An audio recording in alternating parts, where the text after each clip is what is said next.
వలసలు అనే టాపిక్ గురించి డిస్కస్ చేసుకుంటున్నాము.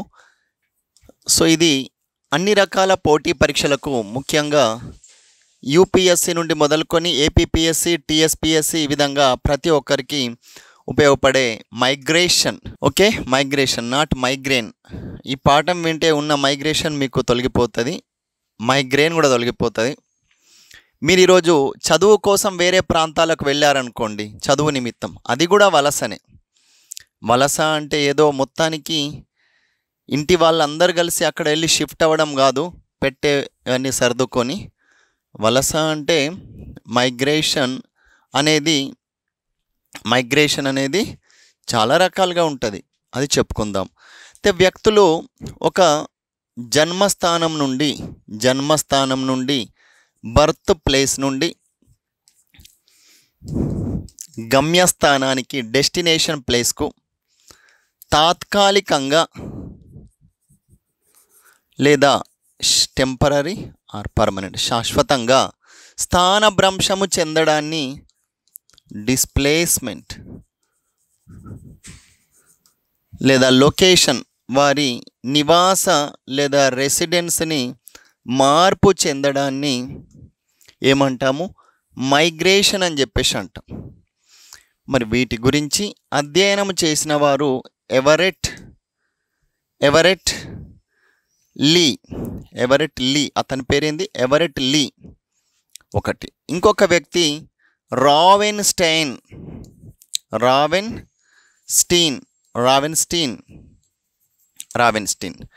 వీళ్ళు అధ్యయనం చేశారు.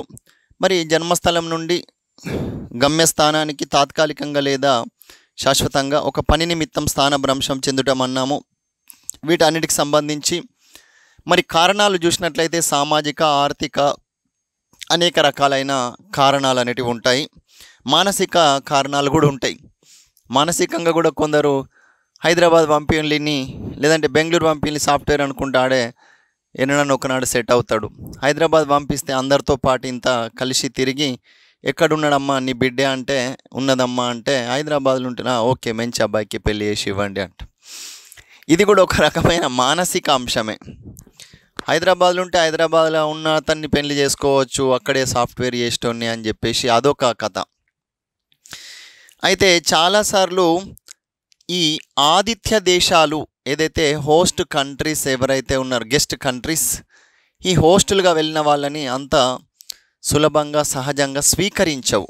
లైక్ మనము ఫారిన్ కంట్రీస్కి వెళ్తాం అనుకోండి. సో మళ్ళీ మైగ్రేషన్లో చెప్తాను, మళ్ళీ ఫారిన్ కంట్రీ అనగానే మీకు గుర్తొచ్చేది ఇమ్మిగ్రేషనా ఎమిగ్రేషనా ఏంటి సార్ అని. ఇట్లా విదేశాలకు వెళ్ళేవారు ఏం చేస్తారంటే, వాళ్ళ యొక్క పర్యాటకుల్ని కానీ లేదా అక్కడే విద్య మరియు ఉపాధి కోసం వస్తే అంత తొందరగా స్వీకరించకుండా కొన్ని రూల్స్ పెడతారు. మినిమం ఇన్ని లక్షల్ని బ్యాంక్ అకౌంట్లో ఉన్నాయా, అక్కడ ఆయన ఎక్స్పెండిచర్కు తగ్గట్టుగా వీళ్ళకు ఆర్థిక స్తోమత ఉందా, లేదా అక్కడే పర్మనెంట్ సెటిల్మెంట్ అవ్వచ్చా వాళ్ళు, అయితే అక్కడున్న ప్రాంతం వాళ్ళకి ఏమైనా ఉపాధి మరి కరువు అవుతుందా అని చెప్పేసి ఇట్లా అనేక రకాలుగా థింకింగ్ అనేది చేస్తారు. అయితే ఇక్కడ ఏంటంటే పరస్పర విశ్వాస స్థాయి మీద కూడా ప్రభావితం అవుతుంది. అన్ని దేశాల వాళ్ళకు కూడా మళ్ళీ వీసాలు ఇవ్వరు, కొన్ని దేశాల వాళ్ళకే ఇస్తారు. ఇక్కడ కొన్ని ప్రాంతాలలో కొన్ని దేశాల వాళ్ళకే ఇస్తారు. కావున ఇది ఎట్లా అంటే వారి విశ్వాస స్థాయి మీద కూడా ఆధారపడి ప్రభావితమై ఈ వలసలు అనేటివి ఉంటాయి. అంటే నమ్మకపోవచ్చు. విశ్వాస స్థాయి అంటే నమ్మకము, విశ్వాస స్థాయి. మీరు ఇంట్లోనే రెంట్కు ఉంచేటప్పుడు ఎవరినైనా ఏమంటారు? అమ్మో వీళ్ళు దూరంకల్లో వచ్చిండ్రు, బ్యాచిలర్స్కి అయితే ఇవ్వం, నాకు 2 బిడ్డలు ఉన్నాయి, ఒకటి బిడ్డని ఏమైనా మళ్ళీ చేస్తే అని చెప్పేసి అట్లా భయపడతారు. అయితే ఒక అబ్బాయి ఉండే, మన ఇన్స్టిట్యూట్ ఉంది కదా ఆదిలాబాద్లో, శ్రీలక్ష్మీ నరసింహ కోచింగ్ సెంటర్ అని. అక్కడ కానిస్టేబుల్ బ్యాచ్లో 2 స్టూడెంట్లు వచ్చినప్పుడు ఈ పోలీస్ కానిస్టేబుల్ బ్యాచ్లో 2 స్టూడెంట్లు వచ్చింది. వాళ్ళేమన్నారు, సార్ మీకు తెలిసిన ప్లేస్లో నన్ను ఉంచండి కదా, ఒక అబ్బాయిలు రెంట్ కోసము నాకు దొరకడం లేదు అంటే, పక్కనే ఒక ఆయన మహారాష్ట్రకు చెందిన వ్యక్తి బైక్ మెకానిక్గా చేస్తున్నాడు. బైక్ మెకానిక్గా చేస్తున్నాడు. ఇతను ఏమన్నాడంటే, ఈ బైక్ మెకానిక్ ఏమన్నాడు, ఇక్కడ రాస్తున్నాను. ఆయనకు తెలుగు అప్పుడప్పుడే వచ్చు, మహారాష్ట్రగా. ఏమన్నాడంటే, సార్ నాది ఓనర్కి ఒకతే బిడ్డ ఉన్నాయి, అందరు లేడీసే ఉన్నాయి, నన్ను ఒక్కరినే ఉంచుకుంటా అన్నాయి, వేరే వాళ్ళని ఉంచుకోరంట అన్నారు. అని అన్న, వాళ్ళకు ఒక్క బిడ్డ ఉంటేనే ఒక్కరినే ఉంచుకున్నారు అంటే మరి నీకేమైనా అమ్మాయిని చేసిస్తారా అంటే, అట్లా కాదు సార్, వాళ్ళకు ఒక బిడ్డే ఉన్నది కాబట్టి ఏదో నేను సిన్సియర్ పొద్దున వెళ్ళి నైట్కు వరకు ఇక్కడనే ఈ వర్క్ షెడ్లో ఉంటాను, బైక్ మెకానిక్ కాబట్టి మా ఓనర్ చెప్తే నన్ను ఉంచినాయి అన్నాడు. అంతే.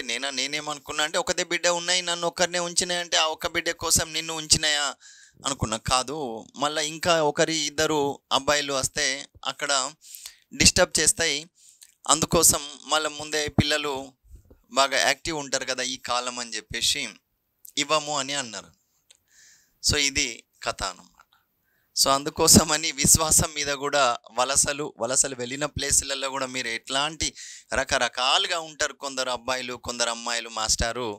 అందుకోసం ఈ రకరకాలుగా ఉండే వాళ్ళ కోసం విశ్వాస స్థాయి మీద ఆధారపడి ఇవ్వడం అనేది జరుగుతుంది. రైట్. అయితే మరి కొత్త దేశానికి వలస వెళ్ళే ఒక వ్యక్తి కల్చరల్గా కూడా అకల్చరేషన్ అవుతారా? అనుకరణ అనేది సంస్కృతీకరణ కూడా వాళ్ళు సంస్కృతీకరణ అనేది చెందుతారా అన్న దాని మీద కూడా ఆధారపడి ఉంటుంది. సంస్కృతీకరణ అనుకరణ మరియు అంతేకాకుండా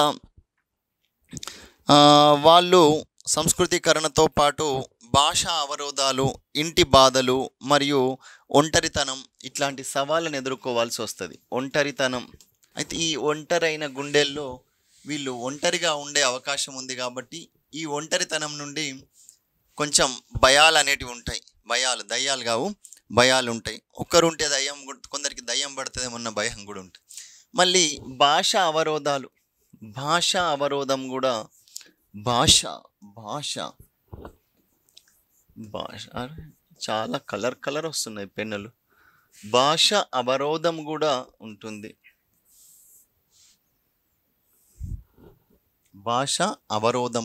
ఉంటుంది. ఓకే. లాంగ్వేజ్ కావచ్చు, సంస్కృతీకరణ ప్రభావాలు ఏ విధంగా ఉంటాయి. ఇంకా ఏంది మనము డిస్కస్ చేసుకోవాల్సినవి, రాజకీయ హక్కులు సామాజిక ప్రయోజనాల నుండి మినహాయింపు పొందుతారు. ఇవన్నీ మన బుక్లో ఉన్నాయి. రాజకీయ హక్కులు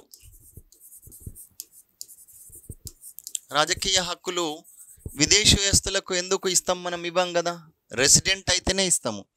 అందుకోసం సో ఎక్స్క్లూజన్ అనేది రాజకీయ హక్కుల విషయంలో ఉంటుంది. ఇంకా ఏ విషయంలో అన్నా మనము సామాజిక ప్రయోజనాలు అందరికీ ఇస్తామా? మనం విదేశస్తులకు కూడా ఇప్పుడు ఇక్కడ 1 ఎకరం కొనుక్కుంటే రైతు బంధు ఇస్తామా? ఇవ్వము. సామాజిక ప్రయోజనాలు, వాళ్ళకు కూడా రేషన్ కార్డు బియ్యం ఇస్తామా? ఇవ్వము. ఇక అట్లా ఇస్తామని చెప్పి ఓట్ల కోసం చాలామంది రోహింగ్యాలను తెలంగాణలో పెట్టేసుకున్నారు గతంలో. ఇప్పుడు వాళ్ళు చైన్ స్నాచర్లు, దొంగలు రోడ్డు మీద వచ్చి బైక్ మీద టక్కన గొలుసు లాక్కొని వెళ్ళి చచ్చిపోతే యావని అని చెప్పేసి ఉన్న బ్యాచులు ఉన్నారు. వెస్ట్ బెంగాల్లో కూడా ఇట్లాంటి ముఠాలకు ఆశ్రయం ఇచ్చి రాజకీయ లబ్ధి కోసం ఇలాంటి పిచ్చి పనులు చేస్తున్నారు. ఎవరికో అనామకుడికి కూడా విదేశాల నుండి వచ్చిన ఎవరికంటే కేవలం వాళ్ళకు ఓట్లు వేస్తారు అని చెప్పేసి వాళ్ళకు కొన్ని సామాజిక ప్రయోజనాలు ఇచ్చేసి ఓట్ల కోసమే ఈ విధంగా చేస్తున్నారు. అది మొత్తం దేశ విద్రోహ శక్తులు కూడా తయారయ్యేటట్టు చాలామంది తయారు చేస్తున్న దానికి కారణం కొన్ని స్వార్థపూరిత రాజకీయ ప్రయోజనాలే. నెక్స్ట్ ఇంకా అయితే వలస కార్మికులు ఓటు హక్కు, రాజకీయ హక్కు ఇవన్నీ కూడా కోల్పోతారు. మరి చిరునామా, రేషన్ కార్డులు, ఐడీలు, ఆధార్ కార్డులు ఇవన్నీ కూడా వాళ్ళకు రుజువులు అందించాల్సి ఉంటుంది. మరి ఈ వలసలకు సంబంధించి మనం ఏమనొచ్చు అంటే, కొందరు మీలాంటి మంచి మేధావులు గ్రామాలకు వెళ్ళిపోతే గ్రామాలు డెవలప్ అవ్వట్లేవు. ఎందుకంటే మీరుంటే గ్రామాన్ని అభివృద్ధి చేస్తారు, ఎక్కువ రోజులు ఉంటే కూడా వెళ్ళిపోరా బాయ్ అని కూడా అంటారు ఊర్లో కొందరిని. అట్లాంటి వాళ్ళు కూడా ఉంటారు. కొందరు వచ్చిందంటే ఊరికి వస్తే ఫుల్ తాగుడు తినుడు తాగిపిచ్చుడే.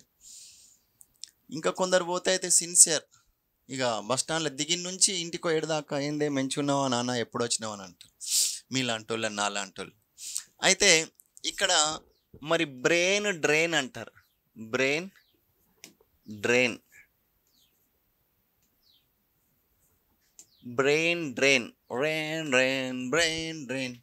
బ్రెయిన్ డ్రైన్ అంటే మేధో వలస, మేధో వలస, వలస వలస అండి, మేధో వలస, వలస, మేధో వలస. ఈ బ్రెయిన్ డ్రైన్ అంటే మానవ వనరులు తరలి వెళ్ళుటను, మానవ వనరులు తరలి వెళ్ళుటను మేధో వలస అంటారు. మానవ వనరులు తరలి వెళ్ళుట, మనుషులే తరలి వెళ్తే మంచి మంచి సైంటిస్టులు, అంతరిక్ష యానంలో ఉన్న వాళ్ళు కూడా చాలామంది విదేశాల్లో నాసా నుండో ఇంకెక్కడి నుండో అంతరిక్ష యానం కూడా చేసిన వాళ్ళు ఉన్నారు. అంటే ఇండియన్ ఆరిజిన్సే కానీ యూఎస్ఏలో సెట్ అవ్వడం వల్ల కొందరు ఫేమస్ సైంటిస్టులు కూడా ఉన్నారు విదేశాలు. మరి వాళ్ళేదో ఇక్కడే ఉంటే ఎంత బాగుంటుండే, అంటే మన దేశానికి ఖ్యాతి వస్తుండే కదా. మళ్ళీ మీలాంటి గొప్ప గొప్ప వాళ్ళు కూడా విదేశాలకు వెళ్తే ఇక్కడ భారతదేశ పరిస్థితి ఏం కావాలి. అట్లా మీలాంటి ఒక మంచి ఉన్నతమైన తెలివితేటలు గల వాళ్ళు, దేశాన్ని ఉద్ధరించే వాళ్ళు ప్రాంతం నుండో లేదంటే మొత్తానికి వేరే దేశానికో వేరే ప్రాంతానికో తరలి వెళ్తే మేధో వలస, బ్రెయిన్ డ్రైన్ అంటారు. ఓకే, అయితే బ్రెయిన్ డ్రైన్. నెక్స్ట్ వన్ వచ్చేసి మరి హారిస్ అండ్ టొడారో అనే వ్యక్తి ఏమన్నాడంటే గ్రామాల నుండి పట్టణాలకు జరిగే సాధారణ వరుసలను ఏమంటారంటే, ఎవరు? హరీస్ అండ్ టొడారో, హరీష్ కాదు హారిస్ అండ్ టొడారో అనే ఇద్దరు ఏమన్నారంటే గ్రామాల నుండి పట్టణాలకు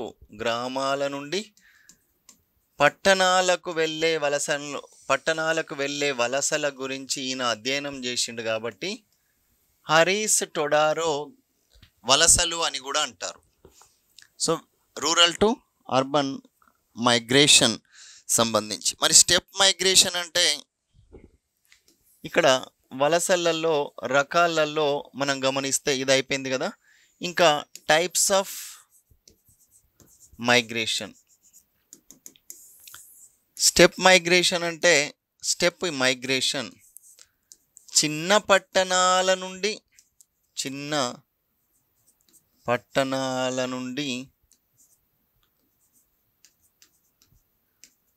పెద్ద పట్టణాలకు అంటే ఇప్పుడు మీ డిస్టిక్ ప్లేస్ నుండి హైదరాబాద్ లాంటి మహానగరాలకు, బెంగళూరు, ఢిల్లీ ఇట్లా మీరు వెళ్ళారనుకోండి, అప్పుడు దాన్ని ఏమంటారు? స్టెప్ మైగ్రేషన్ అంటారు. స్టెప్ మైగ్రేషన్ స్టెప్ ప్లేస్డే ఉంటుంది ఇక్కడ వచ్చిన తర్వాత ఒక్కోసారి, అందరికీ కాదు కొందరికి. అయితే స్టెప్ మైగ్రేషన్ దీన్ని ఏమంటారు? Step migration. చిన్న పట్టణాల నుండి పెద్ద పట్టణాలకు వలస వెళ్ళడాన్ని. మరి ఒక ప్రాంతానికి వస్తువు వెళ్తూ ఉంటే దాన్ని నెక్స్ట్ చక్రీయ వలస, సర్క్యులర్ మైగ్రేషన్.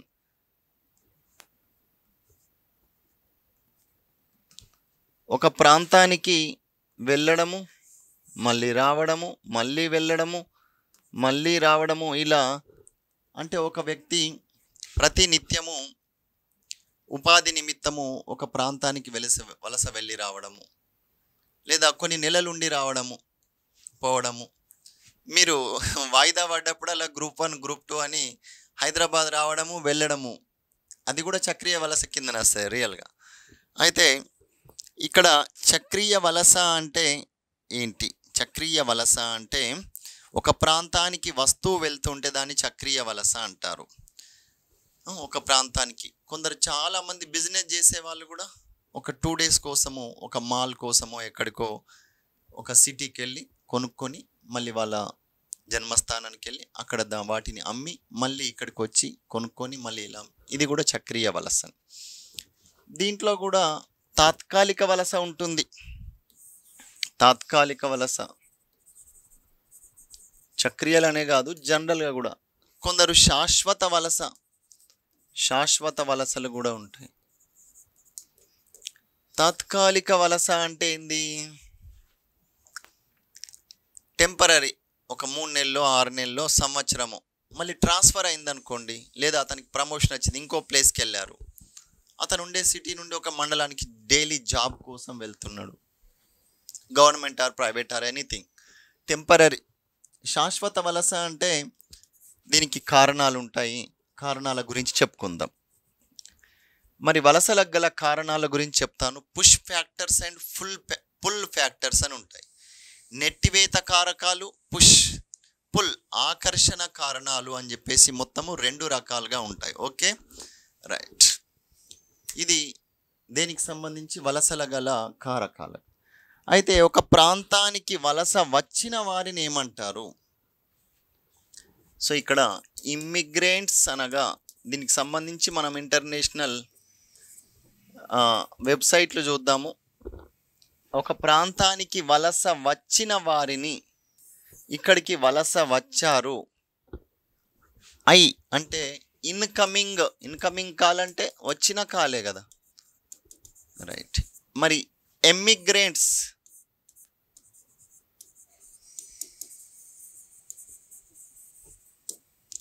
అంటే ఎగ్జిట్.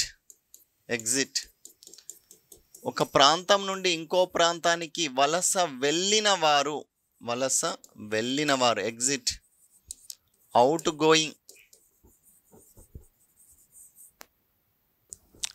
గోయింగ్ వలస వెళ్ళిన వారిని ఏమంటారు? ఎమిగ్రెంట్స్. ఈ విధంగా వెళ్తే ఇమిగ్రేషన్ లేదా ఇమ్మిగ్రేషన్, ఇట్లా వెళ్తే ఎమిగ్రేషన్,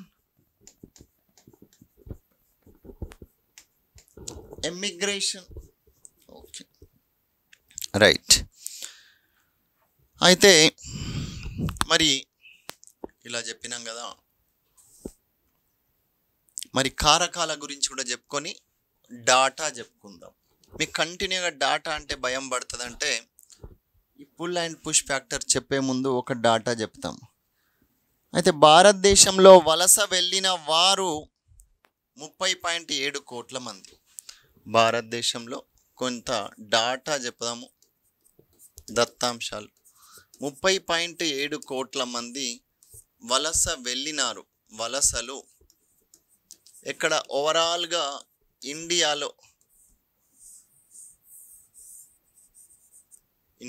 భారతదేశంలో వలస వెళ్ళిన వారు అయితే ముఖ్యంగా అత్యధికంగా గ్రామాల నుండి పట్టణాలకు వెళ్ళిన వారే, విలేజ్ నుండి అర్బన్కు వలస వెళ్ళిన వారే ఎక్కువగా 90% ఉంటారు. విలేజ్ నుండి అర్బన్కు వలస వెళ్ళిన వారు 90% ఎక్కువ, అత్యధికంగా ఉంటారు, లేదా 90%. అత్యధికంగా వలసలు ఏ ప్రాంతం నుండి బయటకు వెళ్తున్నారు అంటే ఉత్తరప్రదేశ్ నుండి అవుట్ గోయింగ్ వలసలు వెళ్తున్నారు, అత్యధికంగా వెళ్తున్నారు. జనాభా ఉంది, జనాభాకు తగ్గట్టుగా సౌకర్యాలు ఉన్నా కానీ ఉపాధి లేకపోవడం.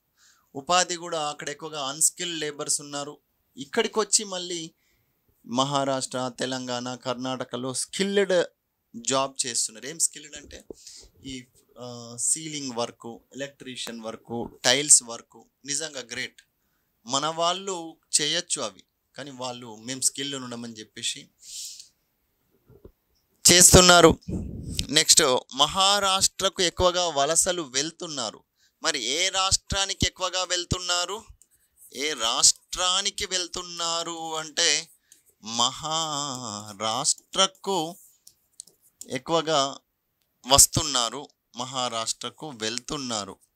వివిధ ప్రాంతాల నుండి అత్యధికంగా ఎటు పోయినామంటే ముంబై పోయినా, భీమండి పోయినా అంటారు. భీమండి సూరత్ అంటే మళ్ళీ వేరే గుజరాత్. భివండి అంటే ముంబై. భీమండి అంటారు కొందరు. తెలంగాణ నుండి కూడా వెళ్తారు భీమండి. ఇక చుట్టుపక్కల కర్ణాటక నుండి కూడా వెళ్తారు, బార్డర్ నుండి. ఇంకా అక్కడున్న మహారాష్ట్రకు చుట్టుపక్కల ఉన్న రాష్ట్రాలు, ఉత్తరప్రదేశ్ అయితే మీ బీహార్ నుండి కూడా, జార్ఖండ్ నుండి కూడా వెళ్తారు. గల్ఫ్ దేశాలకు ఎక్కువగా మరి ఎవరు వలసలు వెళ్తున్నారు? కేరళ వాళ్ళు ఎక్కువగా గల్ఫ్ కంట్రీస్కు వెళ్తున్నారు. గల్ఫ్ దేశాలకు వలస వెళ్తారు. కేరళ నుండి గల్ఫ్ దేశాలకు ఎక్కువగా వలసలు వెళ్తున్నారు. ప్రాజెక్టులు కట్టడం వల్ల స్థానభ్రంశం జరుగుతుంది కాబట్టి బలవంతంగా వలసలు వెళ్ళాల్సి వస్తుంది. దీన్ని నెక్స్ట్ బలవంతపు స్థానభ్రంశం అనగానే, బలవంతపు స్థానభ్రంశం డ్యూ టు ప్రాజెక్ట్స్ అభివృద్ధి పనులు అని చెప్పేసి మల్టీపర్పస్ ప్రాజెక్టులు, బహుళార్థ సాధక ప్రాజెక్టులు ఇట్లాంటివి కట్టడం వల్ల చాలామంది ఉన్న పలంగా కొంచెం నోటీస్ పీరియడ్ ఇస్తారు. ఇల్లు వాకిలి పిల్లలు అందరిని పట్టుకొని చెట్టు చేమ అన్నీ వదిలిపెట్టేసి కొంత నష్టపరిహారం పొంది వెళ్తారు. మానసికంగా కూడా నచ్చదు వాళ్ళకు. మీకు అసలు అవసరం లేకున్నా మీరు పుట్టి పెరిగిన ఊర్లో ఏం చేస్తారు? అమ్మ నాన్న ఉన్నవాళ్ళు లేని వాళ్ళు అక్కడ ఆ ప్లేస్లో లేకున్నా అని, అరే ఊర్లో జాగుండాలరా భయనంట, ఊర్లో ఒక ఇల్లు ఉండాలని చెప్పేసి చిన్న గుడిసె అయినా పర్లేదు. ఎందుకంటే ఊరితోనే అంత చిన్నప్పటి నుండి మీకు మెంటల్గా ఫిక్స్ అయి ఉంటారు. ఈ విధంగా అలాంటి వాళ్ళని పూర్తిగా అక్కడ మనం స్థానభ్రంశం చేస్తే బలవంతపు స్థానభ్రంశం. ఈ ప్రపంచంలో ఏది శాశ్వతం కాదా అనుకొని వీళ్ళకు నేర్పించేవాడు. ఏది శాశ్వతం, ఏది కాదు. మొత్తం నిన్న ఒక ఆయన చెప్పిండు, యావరేజ్గా చెప్తున్నా, మనిషి జీవించేది 12 సంవత్సరాలు. అది ఆల్రెడీ అయిపోయింది మీ 12 సంవత్సరాల జీవితకాలం. నిజంగా చూస్తే ఇంకా 12 సంవత్సరాలు నిద్రపోతాం, స్లీపింగ్. ఇంకా 12 సంవత్సరాలు తెలియకుండా ఆ ఊరు ఈ ఊరు అటు ఇటు బండి మీద సైకిల్ మీద బస్సులా ఫ్లైట్లా అనుకుంటా జర్నీలా అవుతున్నారు చాలామంది. ఇంకా 12 సంవత్సరాలు అయితే ఇక ఇష్టం వచ్చినట్లు వర్క్ స్టడీ తెలియకుండా అయితే మీకు స్కూల్లో ఓకే బాల్యం బాగానే ఉంటుంది, ఇంటర్లో బాగానే ఉంటుంది, డిగ్రీలో బాగానే ఉంటుంది. అంటే చెప్పుకోవడానికి 15 సంవత్సరాలు అవుతుంది, కానీ అక్కడ 15 సంవత్సరాలలో పీస్ఫుల్గా గడిపిన కాలం ఎంత అక్కడ. ఇంకా రిమైనింగ్ టైంలో కూడా మిగతా మనిషి ఎంతకాలం జీవిస్తాడు చూడండి. So school education up to degree వరకు 10+2+3 అంటే ఒక 15 సంవత్సరాలు. ఇది ఒక 36, 40, 50, 51 సంవత్సరాలు అయింది. 51 సంవత్సరాలు, 51 సంవత్సరాలలో ఒక మనిషి 80 సంవత్సరాలు బతుకుతాడు అనుకుంటే 80లో 1/3 అయితే ఒక డేని మనము 1/3గా 1/3 చేస్తే 3/3 అవుతుంది. ఈ 1/3 నిద్రకే పోతుంది, ఇంకా 1/3 ఇట్లా చిన్న చిన్న కార్యక్రమాలు. కొందరైతే బాత్రూమ్ కూడా గంటలు పోతారు. బాత్రూమ్ లాట్రిన్ పోయి రావాలంటేనే, ముఖం దోముకోవాలంటేనే వాళ్ళ ముఖం దోమ 1 గంట పడుతుంది. మళ్ళీ సాయంత్రము మళ్ళీ ఛాయకని పోతారు, అటే పోతారు స్టడీ హాల్ దగ్గర. సో ఇట్లాంటి వాళ్ళు కూడా ఉంటారు. ఇంకా ఓల్డ్ ఏజ్లో అయితే కూర్చొని ముచ్చట పెట్టు ఇట్లా ఒక 1/3 కాదు 3/3 పోతుంది. మంచిదే అది కూడా. సో ఇట్లా మొత్తం యావరేజ్గా చూసుకుంటే ఆయన చెప్పిన ప్రకారము మనం 12 సంవత్సరాలే జీవిస్తున్నామంట. ఆ జీవించడంలో అందరూ జీవించట్లేరు, బతుకుతున్నారు. కొందరు మాత్రమే జీవిస్తున్నారు, బతుకుతున్నారు. మేము కష్టపడుతున్నాం అంటే నీ బొంద కష్టపడు. ఏమి ఆ కష్టంలో ఎంజాయ్ లేకుండా నేను కష్టపడుతున్నా ఒక్కరోజు కూడా ఓవర్ టైం చేసిన, సెలవు తీసుకోలే, ఇంటికి 1 year పోకుండా ఇంత పని చేసిన అంత పని చేసిన అని చెప్పేసి అక్కడ అమ్మకు జ్వరం వచ్చినా పోలే, నాన్నకేమన్నా అయినా పోలే, కానీ నేను ఇక్కడ సాధిస్తున్నా, నేను డబ్బులు పంపుతున్నా. లేకపోతే ఉన్న జాగాలో కూడా అసలు పక్కోళ్ళతో ఒక మాట లేదు, ముచ్చట్లేదు, నాది నాకే అని చెప్పేసి ఉంటే అది ఇక బతకడమే అవుతుంది. జీవించడం వేరు, బతకడం వేరు. కోరికలు చంపుకొని బతకడం వేరు, జీవించడం వేరు. బతుకుకు జీవితానికి మధ్య చాలా తేడా ఉంటుంది. అందుకోసం మీరు జీవించాలి, ఉన్నతమైన జీవితం జీవించాలి. ఈ గ్రూప్ 1 గ్రూప్ 2 వచ్చిన తర్వాత కూడా జీవిస్తారా, బతుకుతారా? నాకు తెలిసిన వాళ్ళకు జాబ్ వచ్చింది, పేరు చెప్పదు, ఎప్పుడు చూసినా ఏడున్నా జాబ్ కోవాల్సి వస్తుంది. నీకేం తెలుసు? వాళ్ళు జీవో అనుకుంటా మమ్మల్ని తీసుకుపోయి వేరే జిల్లాలో వేసిండ్రు. మా భార్య ఇంకో జిల్లాలో, నేను ఇంకో జిల్లాలో జాబు, ఉండేది స్వంత డిస్టిక్లో. అక్కడ నుంచి పోవాలా, వారంలో ఒక్కరోజు వేడికి ఏడ్చుకుంటూ పోతారు. అంటే ఓకే, అది వాళ్ళ బాధ వాళ్ళది. కానీ మరి దాన్ని గవర్నమెంట్ జాబు 50,000 నెలకు, మరి అది బతకడమా, జీవించడమా? బాధపడుతూ ఒక రోజంతా పోయేస్తే దాని ఎఫెక్టు మళ్ళీ 100 మందికి చెప్తారు. అంత లైఫ్ ఇదే ఏం లేదు, అంత నీదే మంచిగా ఉన్నాయి సార్, కోచింగ్ చెప్తాండి అని చెప్పేసి. మరి గవర్నమెంట్ జాబ్ వచ్చిన సంతోషం ఎటా ఆవిరైంది? ఒకరోజైనా, ఒకరోజు స్టేటస్ 24 గంటలు, అందులో సగం మంది చూడరు, సగం మంది చూస్తారు. రైట్. అయితే మరి జీవించాలి మనిషి, బతకకూడదు. ఇప్పటి నుండి మీరు అందరూ జీవించండి. అయితే మరి నెట్టివేత కారకాలు, ఆకర్షణ కారకాలు, రాజకీయ కారకాలు ఇవన్నీ చెప్పుకొని తెలంగాణ రాష్ట్రంలో వలసలు అంటే ఏందో చెప్పుదాము. నెక్స్ట్ ఈ ఎవరెట్ అండ్ లీ ప్రకారము there are 2 types of push factors which are causing the migration. Push factors, pull factors. So మరి దీన్నే మనము తెలుగులో చూస్తే నెట్టివేత, పుష్ కారకాలు, ఆకర్షణ కారకాలు అని చెప్పేసి ఉంటాయి. ఓకే. అయితే నెట్టివేత కారకాలు ఏమేమి ఉంటాయి ఒక గ్రామం నుండి అన్నది నేను మీకు చెప్తాను. డిజాస్టర్స్ వల్ల కావచ్చు.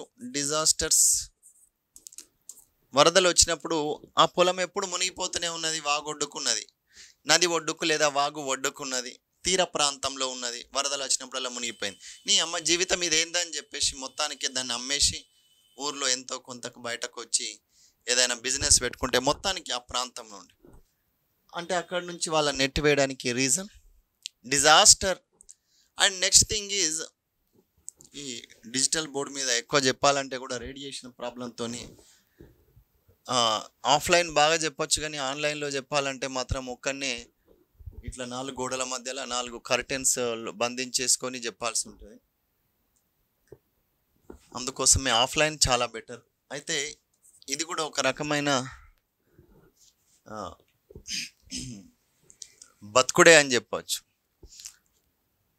జీవించుడు అంటే ఆఫ్లైన్ చెప్పడం, బతుకుడు అంటే ఆన్లైన్ చెప్పడము.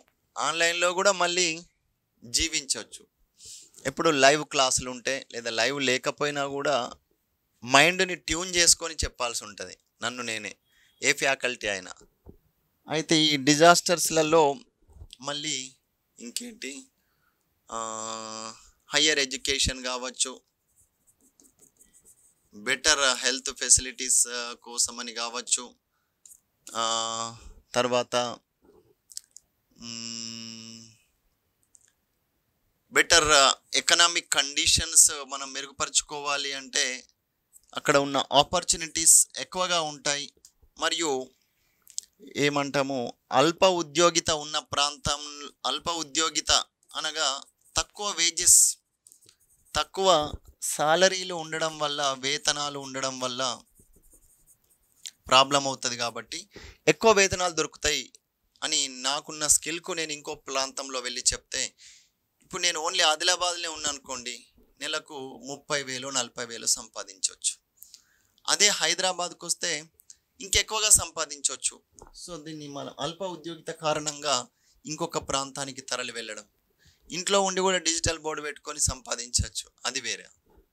అయితే ఇది కావచ్చు. ఇంకా ఏముంటాయి, చాలా కారణాలు ఉంటాయి, మీరు కూడా చెప్పండి. నెక్స్ట్ ఆకర్షణ కారకాలు దీనికి అపోజిట్. అధిక వేతనము, మంచి ఆర్థిక ఉద్యోగ అవకాశాలు, ఆరోగ్య అవసరాలు, రోగం వచ్చిన నొప్పి వచ్చిన మంచి వైద్య అవకాశాలు, మంచి విద్య, ఉన్నత విద్య అవకాశాలు, కోచింగ్లు. ఇక్కడ డిజాస్టర్ అంటే వాళ్ళు చేసే వృత్తికి అనుకూలమైన వాతావరణము, భౌగోళిక పరిస్థితులు ఇవన్నీ కూడా ఉంటాయి. అయితే రాజకీయ కారణాలు చూడొచ్చు. ఇంకా రాజకీయ కారణాలు దీంట్లో చూస్తే ఉక్రెయిన్లో కావచ్చు, ఈ పాలస్తీనా ఇజ్రాయిల్లో జరుగుతున్న యుద్ధాల వల్ల, రాజకీయ కారణం వల్లనే చాలామంది వలసలు వెళ్ళారు. పాపం అని వాళ్ళని తీసుకొచ్చి మన ఇంట్లో పెట్టుకోలేం, మన దేశంలో పెట్టుకోలేము, అదొకటి అయిపోయింది. ఉక్రెయిన్ ఇది యుద్ధాల కారణాల వల్ల, రాజకీయ యుద్ధాల కారణాల వల్ల. మరి తెలంగాణలో రాష్ట్రంలో వలసలకు గల కారణాలు డిజాస్టర్స్. మహబూబ్ నగర్ నుండి ఎందుకు వలస వెళ్తున్నారు అంటే అక్కడ వర్షాభావ పరిస్థితుల వల్ల చిన్న స్మాల్ అండ్ మార్జినల్ ఫార్మర్స్ ఉపాధి పొందలేక. నిజామాబాద్, ఆర్మూర్ నుండి గల్ఫ్ దేశాలకు, కేరళ నుండి కూడా చెప్పినాం. కారణం ఏంటంటే వాళ్లకు చాలని ఉద్యోగాలు లేదా వేతనాలు ఉండడం వల్ల వలసలు వెళ్ళాల్సి వస్తుంది. ఓకే. అయితే మరి హైదరాబాద్లో 100% వలసలు వచ్చి వేరే వాళ్ళు ఇక్కడ వచ్చి 100% అర్బనైజేషన్ అయింది. సో ఇక్కడ పుల్ ఫ్యాక్టర్ ఏంటంటే నగరీకరణ ఉంది. నగరీకరణ అనేది కూడా ఒక మనిషిని అట్రాక్ట్ చేస్తుంది. నేను పట్టణంలో ఉంటా, నేను సిటీలో ఉంటా అని చెప్పేసి. తెలంగాణలో పట్టణ జనాభా ఎంత అయింది అని చూసినట్లయితే 13.61 మిలియన్లు. తెలంగాణ పట్టణ జనాభా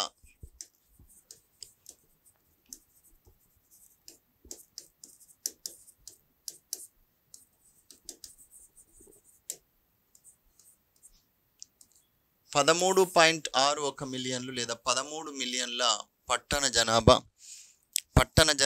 13 మిలియన్లు. కరీంనగర్, నిజామాబాద్ నుంచి ప్రజలు గల్ఫ్ దేశాలకు వలసలు వెళ్తున్నారు ఎక్కువగా. మరియు మహబూబ్ నగర్ జిల్లాలోని ప్రజలు సాధారణంగానే వలసలు వెళ్తున్నారు. ఇంకా చేనేత కార్మికుల దుస్థితి వల్ల కూడా చాలామంది భివండి, సూరత్, ఈ మహారాష్ట్రలోని ఈ భివండి, గుజరాత్లోని సూరత్కు చేనేత కార్మికుల వలసలు.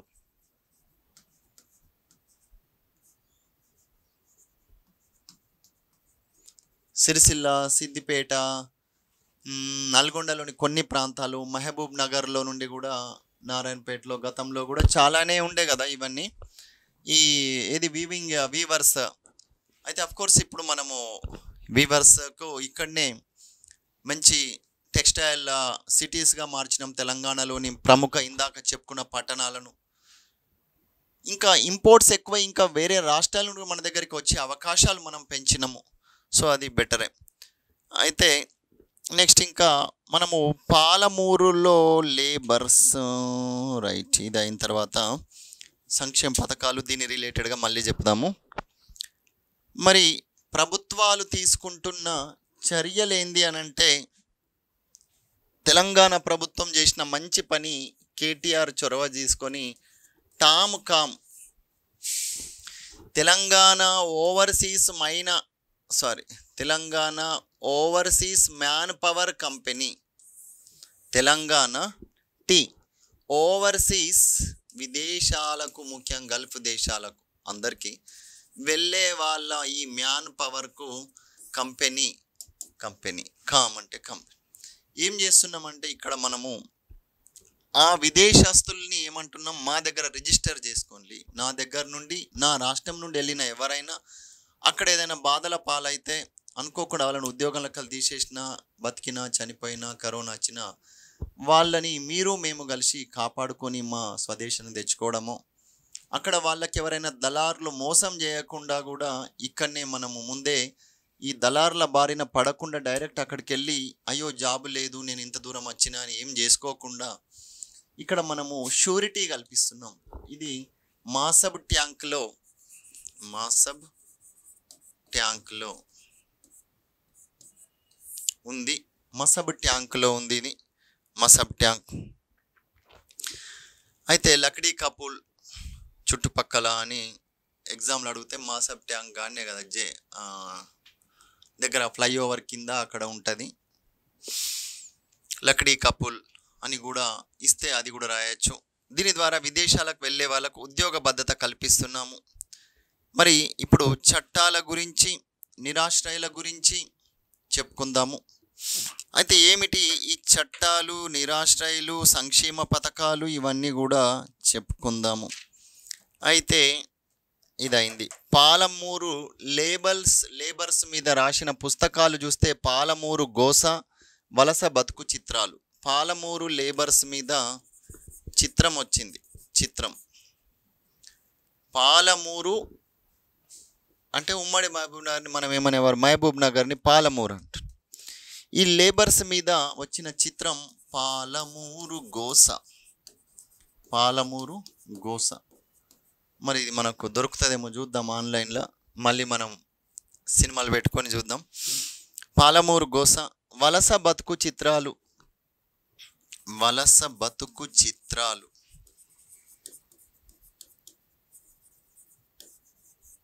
ఈ వలస బతుకు చిత్రాల దానికి కథ రాసినది గీతాంజలి గారు. రైట్. నెక్స్ట్ కొన్ని చట్టాల గురించి చెప్పుకుందాము. చట్టాలు. అంతర్రాష్ట్ర వలసల చట్టము.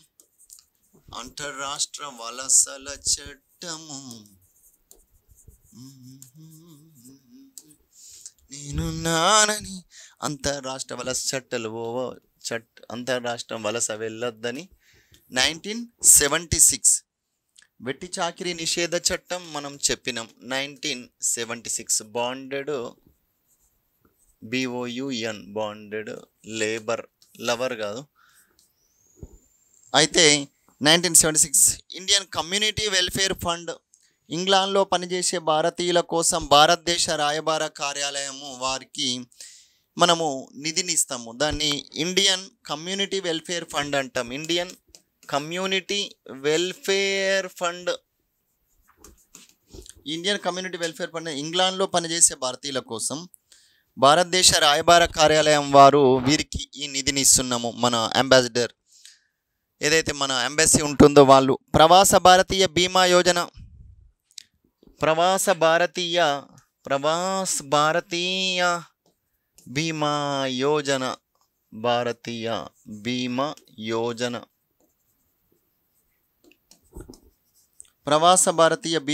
భారతదేశ వలస కార్మికులందరి కోసం ఈ పథకాన్ని ప్రారంభించారు. భారతదేశ వలస కార్మికులందరి కోసం ప్రవాస భారతీయులకు మనం ఇక్కడ ఇన్సూరెన్స్ ఇచ్చి మరీ పంపిస్తున్నాం అక్కడున్న వాళ్ళకు కూడా ఇక్కడ. Next national legal service authority వాళ్ళు ఉచితంగా వారికి సంబంధించిన మనం నల్సా తరఫున ఉచితంగా వారికి న్యాయ సేవలు అందిస్తున్నాం. 39A అనే న్యూ ఆర్టికల్. ఉచిత న్యాయ సేవ హక్కును పొందాము కదా ఆదేశిక సూత్రాలలో. నల్సా తెలిసే మీకు. తర్వాత ఎమిగ్రేషన్ యాక్ట్ 1983.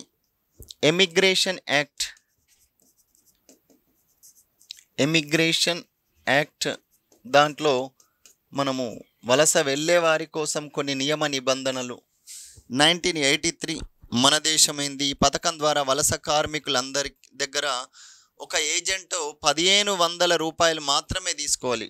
ఏజెంట్లు 1000 తీసుకుంటారు, 1500 కాదు లక్షలే తీసుకుంటున్నారు.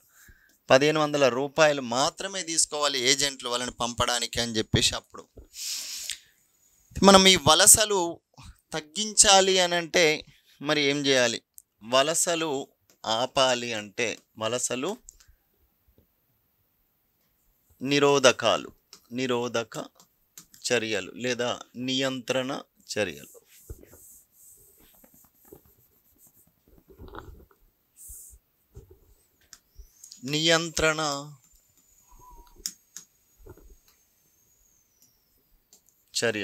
ఒకటి, ఉన్న ప్రాంతంలోనే Mahatma Gandhi national rural employment guarantee యాక్ట్ని ఇస్తే అక్కడే ఉపాధి హామీ ద్వారా 100 రోజులు ఎంజాయ్ చేసి మిగతా 100 రోజులు ఫుల్ ఎంజాయ్ చేస్తున్న వాళ్ళు ఉన్నారు. వాళ్ళు వలసలు అవసరం లేదు, పంపిద్దామన్నా వాళ్ళు ఊరికెళ్ళి వెళ్ళరు కొందరు. అంత మంచి అంటే వాళ్ళ గ్రామం అంటేనే అంత ఎంజాయ్ బిజీ ఉంటుంది. కొందరు డే టైంలోనే ఫుల్ తాగుతూ ఉంటారు, అందరు కాదు.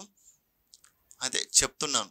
ఈ ఉపాధి హామీ పథకం వల్ల చాలామంది వలసలు వెళ్ళకుండా ఊర్లోనే 100 రోజులు పనిచేసి ఏం చేస్తున్నా అంటే నేను పని చేస్తున్నా అన్నట్టు అయిపోయింది.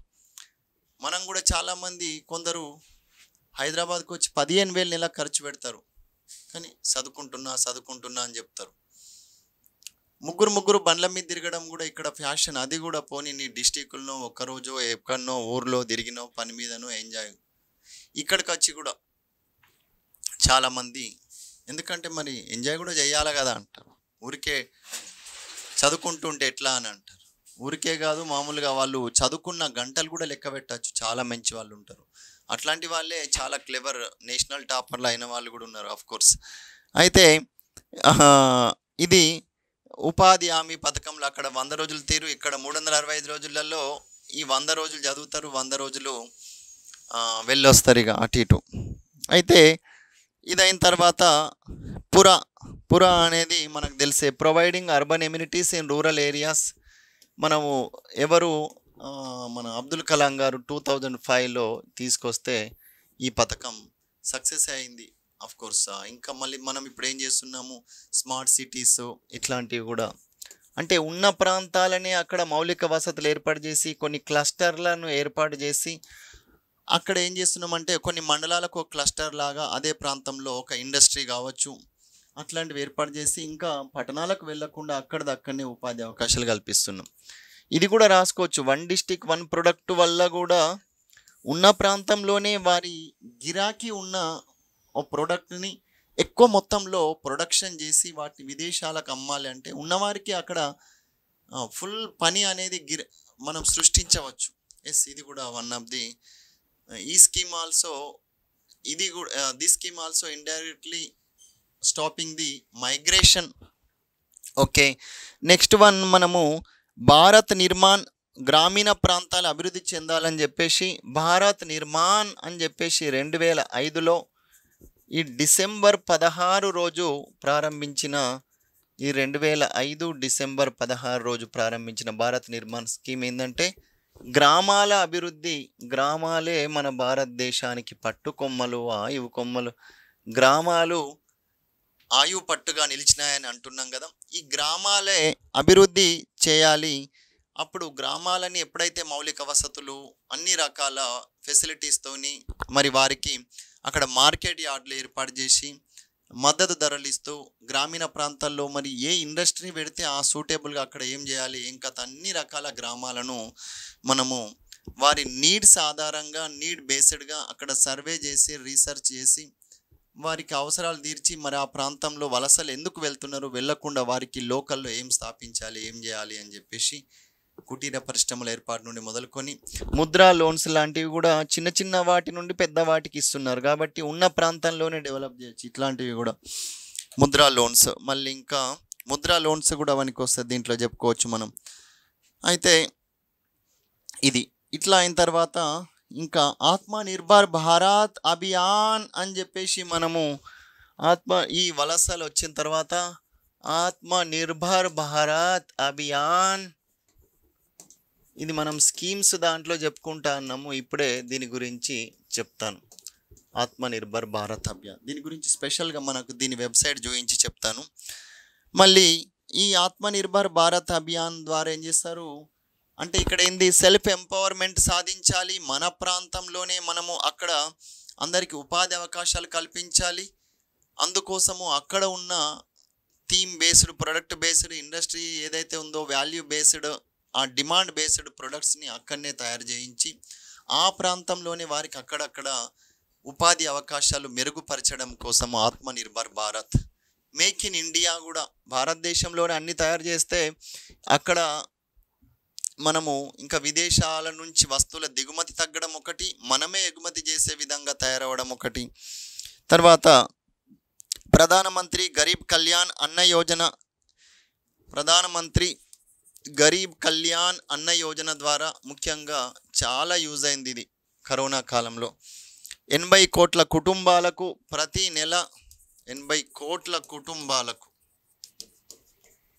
ప్రతి నెల 5 కేజీల ఒక్కొక్కరికి ప్రతి నెల ఒక వ్యక్తికి పర్ పర్సన్ ఎంత 5 కేజీ ఫ్రీ ఇచ్చినాం రైస్, మనం free rice.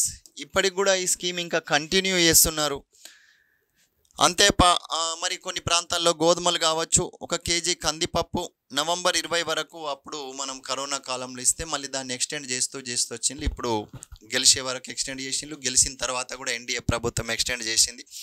Vande Bharat machine విదేశాలలో కరోనాలో కాలంలో చిక్కుకున్న వారికి వందే భారత్ మిషన్, విదేశాలలో కరోనా సమయంలో చిక్కుకున్న వారిని తిరిగి మన భారతదేశానికి తీసుకురావడానికి కోసం వందే భారత్ మిషన్. అట్లనే ఉక్రెయిన్లో ఉన్న వాళ్ళని కూడా మనం ఏదో ఆపరేషన్ పేరుతోని కూడా వైద్య విద్యార్థులను భారతదేశానికి తీసుకొచ్చినాము. ఇట్లాంటివి చాలానే చేస్తున్నాం. ఆమె ఎవరు, ఒక ఎక్స్టర్నల్ అఫేర్స్ మినిస్టర్ ఉండే లేడీ, చిన్నమ్మ అంటారు, ఆమె మంత్రిగా ఉన్నప్పుడు కూడా సుష్మా స్వరాజ్ గారు చాలా సేవలు అందించింది. ఆపరేషన్ సముద్ర సేతు, కరోనా సమయంలో విదేశాల్లో చిక్కున్న వారిని సముద్ర మార్గం ద్వారా భారతదేశానికి తీసుకొచ్చారు. అందుకోసం సముద్ర దళం వారు INS జలాశ్వ ద్వారా ముఖ్యంగా సముద్ర సేతు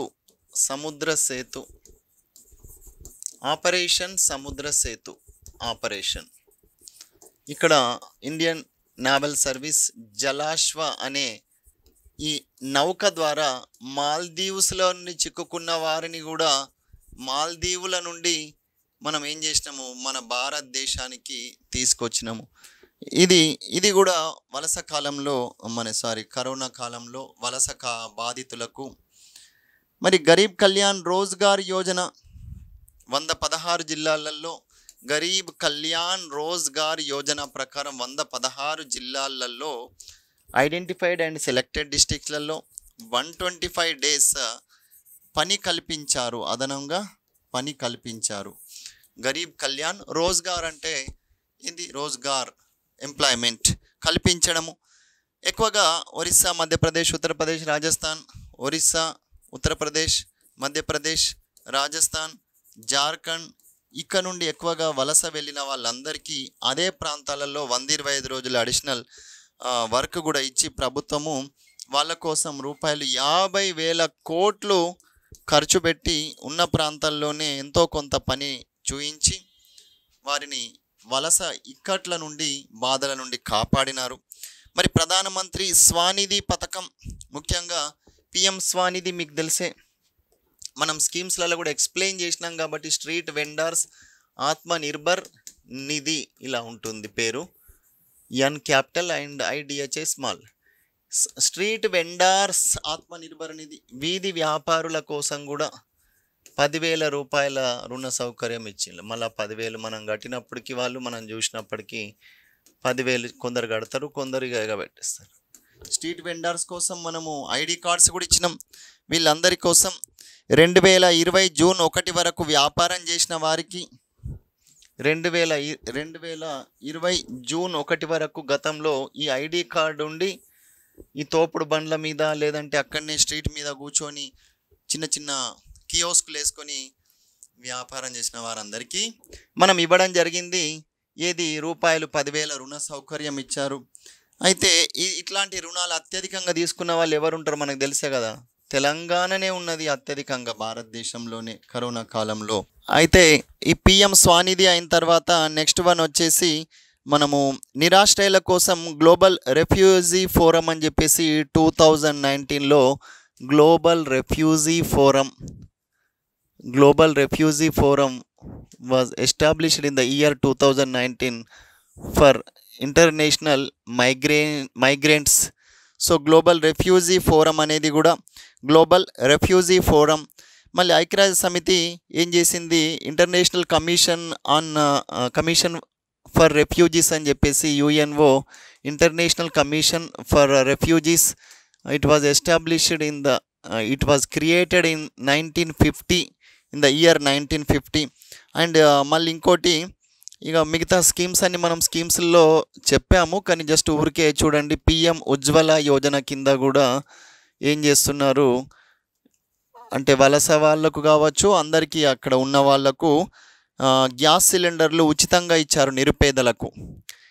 ఇది కూడా ముఖ్యంగా 2016 నుండి ప్రారంభించారు. ఆయుష్మాన్ భారత్ పథకం కింద ఇది మరి వలస కార్మికులకు మనం పిఎం ఆయుష్మాన్ భారత్ అభియాన్ ఆయుష్మాన్ భారత్ అభియాన్ ఎలా వర్తిస్తుంది అంటే, ఏ ప్రాంతంలో ఏదైనా పని నిమిత్తము, ఇప్పుడు ఉత్తరప్రదేశ్ నుండి తెలంగాణకు వచ్చిన వ్యక్తి ఇక్కడ హెల్త్ ఫెసిలిటీస్ కోసము గాంధీకి వెళ్ళినా, ఇంకా కేర్ హాస్పిటల్ వెళ్ళినా, అక్కడ వాళ్ళు ఆ మెడికల్ ఫెసిలిటీ ఇక్కడ అందుబాటులో ఉంది, ప్రభుత్వం ఫ్రీగా ఇస్తుంది అప్ టు 10 lakhs వరకు అని అంటే, 5 lakhs వరకు అని అంటే, అప్పుడేం చేస్తున్నాం మనము, ఏ ప్రాంతంలో ఉన్నా కానీ ఎక్కడున్నా కానీ ఈ ఆభా కార్డు, ఈ ఆభా ఆయుష్మాన్ భారత్ కార్డు, ఈ 14 digit కార్డు, మనకు ఆధార్ కార్డు లాగా, ఆధార్ కార్డుకు మరి 12 digits ఉంటాయేమో, ఇది 14 digits కార్డు. ఏ ప్రాంతంలో ఉన్నా సరే ఈ ఆయుష్మాన్ భారత్ సేవలను మనం సద్వినియోగం చేసుకోవచ్చు. అండ్ రేషన్ కూడా పోర్టబిలిటీ, ఎక్కడున్నా కానీ తీసుకోవచ్చు. కొందరు వాటిని ఇడ్లీలు దోశలకు అమ్ముతారు, కొందరు అక్కడనే ఆ రేషన్ కార్డు డీలర్కు కిలోకు 16, 17, 18 రూపాయలు ఇచ్చేసి డబ్బులు తీసుకుంటున్న వాళ్ళు కూడా మహాత్ములు చాలామంది ఉన్నారు. అయితే నెక్స్ట్ ఇంకా వీధి వ్యాపారుల కోసం కూడా వీధి వ్యాపారుల రక్షణ జీవనోపాధి చట్టం అనేది 2014లో వచ్చింది. వీధి వ్యాపారుల రక్షణ మరియు జీవనోపాధుల చట్టము, వీధి వ్యాపారుల రక్షణ మరియు జీవనోపాధిల livelihood act, protection and livelihood act for street vendors ఎప్పుడు 2014లో మైబీ డిజిటల్ డ్రైవ్, వీధి వ్యాపారులకు డిజిటల్ పేమెంట్స్లో శిక్షణ కోసం కూడా, స్వీకరణ కోసం శిక్షణ. ఛాయ్ తాగినా కానీ అదొక ఫ్యాషన్ అయింది.